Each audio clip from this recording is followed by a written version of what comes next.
ಎಲ್ರಿಗೂ ನಮಸ್ತೆ. Welcome to my YouTube channel.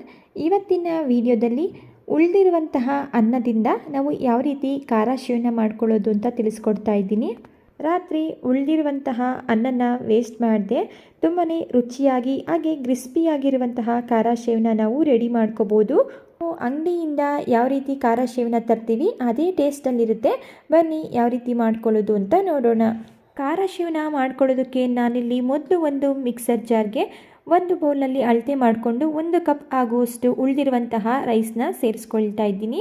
ಹಾಗೆ ಇದಕ್ಕೆ ಅರ್ಧ ಕಪ್ ಆಗುವಷ್ಟು ನೀರನ್ನು ಸೇರಿಸಿ ನೈಸಾಗಿ ಇದನ್ನು ಪೇಸ್ಟ್ ಮಾಡ್ಕೊಳ್ತಾ ಇದ್ದೀನಿ. ರಾತ್ರಿ ಉಳಿದಿರುವಂತಹ ಅನ್ನದಿಂದನೇ ಇದನ್ನು ರೆಡಿ ಮಾಡ್ಕೋಬೇಕು ಅಂತೇನಿಲ್ಲ. ಸೊ ಇನ್ಸ್ಟೆಂಟಾಗಿ ಅನ್ನನ್ನು ಮಾಡಿ ಸಹ ಇದನ್ನು ರೆಡಿ ಮಾಡ್ಕೋಬೋದು. ಈಗ ನಾನಿಲ್ಲಿ ಮಿಕ್ಸರ್ ಜಾರ್ಗೆ ಸೇರಿಸಿರುವಂತಹ ಅನ್ನನ ಈ ರೀತಿ ನೈಸಾಗಿ ಗ್ರೈಂಡ್ ಮಾಡ್ಕೊಂಡಿದ್ದೀನಿ. ಸ್ವಲ್ಪನೂ ಸಹ ಅನ್ನದ ಅಗಲು ಇದರಲ್ಲಿ ಇರಬಾರ್ದು, ಆ ರೀತಿ ಇದನ್ನು ನೈಸಾಗಿ ಗ್ರೈಂಡ್ ಮಾಡ್ಕೋಬೇಕಾಗುತ್ತೆ. ನಂತರ ಇದನ್ನು ನಾನಿಲ್ಲಿ ಒಂದು ಮಿಕ್ಸಿಂಗ್ ಬೌಲ್ಗೆ ಟ್ರಾನ್ಸ್ಫರ್ ಮಾಡಿಟ್ಕೊಳ್ತಾ ಇದ್ದೀನಿ.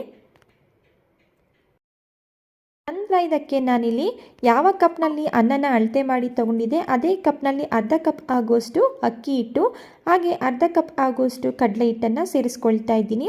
ಇದ್ರ ಜೊತೆಗೆ ರುಚಿಗೆ ತಕ್ಕಷ್ಟು ಉಪ್ಪು, ಅರ್ಧ ಟೀ ಸ್ಪೂನ್ ಆಗುವಷ್ಟು ಜೀರಿಗೆ, ಅರ್ಧ ಟೀ ಸ್ಪೂನಷ್ಟು ನಾನಿಲ್ಲಿ ಅಚ್ಕಾರದ ಪುಡಿನ ಸೇರಿಸ್ಕೊಳ್ತಾ ಇದ್ದೀನಿ. ಇದ್ರ ಜೊತೆಗೆ ನಾನಿಲ್ಲಿ ಅರ್ಧ ಟೀ ಸ್ಪೂನ್ ಆಗುವಷ್ಟು ಓಂಕಾಳನ್ನ ಸೇರಿಸ್ಕೊಳ್ತಾ ಇದ್ದೀನಿ. ನೋಡಿ, ಓಂಕಾಳನ್ನ ಸೇರಿಸೋದ್ರಿಂದ ಆರೋಮ ಕೂಡ ಚೆನ್ನಾಗಿರುತ್ತೆ, ಹಾಗೆ ಡೈಜೆಷನ್ ಕೂಡ ಚೆನ್ನಾಗಾಗುತ್ತೆ. ಈ ರೀತಿ ಕೈಯಿಂದ ಸ್ವಲ್ಪ ಕ್ರಷ್ ಮಾಡಿ ಸೇರಿಸ್ಕೊಳ್ಳಿ. ನಂತರ ಇದನ್ನೆಲ್ಲ ನಾನು ಮಿಕ್ಸ್ ಮಾಡ್ಕೊಳ್ತಾ ಇದ್ದೀನಿ. ಮೊದಲು ನಾನಿಲ್ಲಿ ಸ್ಪೂನ್ ಸಹಾಯದಿಂದ ಇದನ್ನು ಮಿಕ್ಸ್ ಮಾಡಿಕೊಂಡು ನೆಕ್ಸ್ಟ್ ನಾನಿಲ್ಲಿ ಕೈಯಿಂದನೇ ಇದನ್ನು ಮಿಕ್ಸ್ ಮಾಡ್ಕೊಳ್ತಾ ಇದ್ದೀನಿ. ಇದಕ್ಕೆ ಯಾವುದೇ ರೀತಿಯ ಎಕ್ಸ್ಟ್ರಾ ನೀರನ್ನು ಸೇರಿಸೋ ಅವಶ್ಯಕತೆ ಇಲ್ಲ.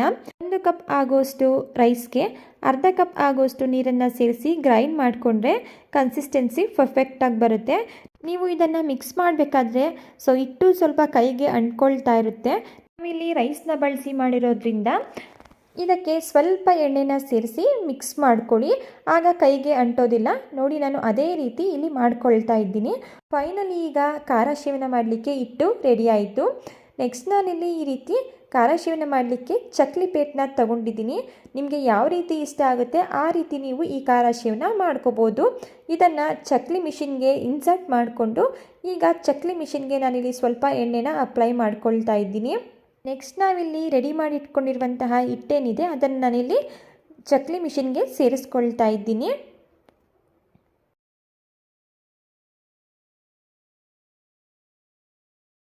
ನಂತರ ಚಕ್ಲಿ ಮಿಷಿನ್ನ ಕ್ಲೋಸ್ ಮಾಡಿ ಇದನ್ನು ಎಣ್ಣೆಗೆ ಸೇರಿಸ್ಕೊಳ್ಳೋದು. ನಾನಿಲ್ಲಿ ಈ ಕಡೆ ಎಣ್ಣೆನ ಬಿಸಿಯಾಗಲಿಕ್ಕೆ ಇಟ್ಟಿದ್ದೆ.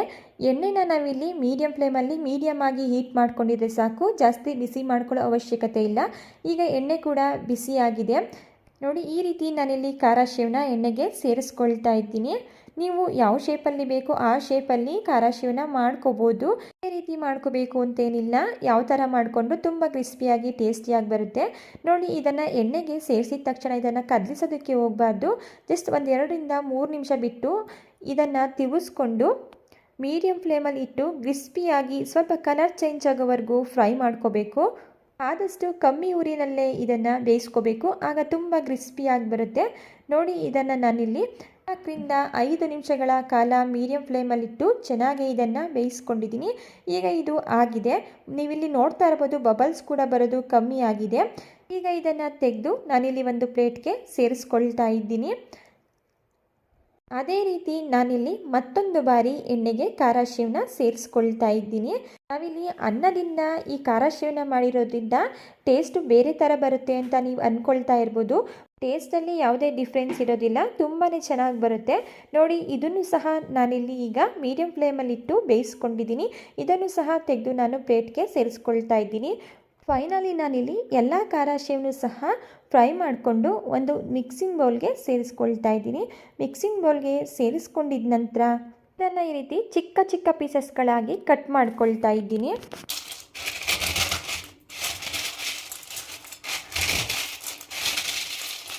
ನೋಡಿದ್ರಲ್ವಾ ಖಾರ ಶೇವು ಎಷ್ಟು ಕ್ರಿಸ್ಪಿಯಾಗಿ ಬಂದಿದೆ.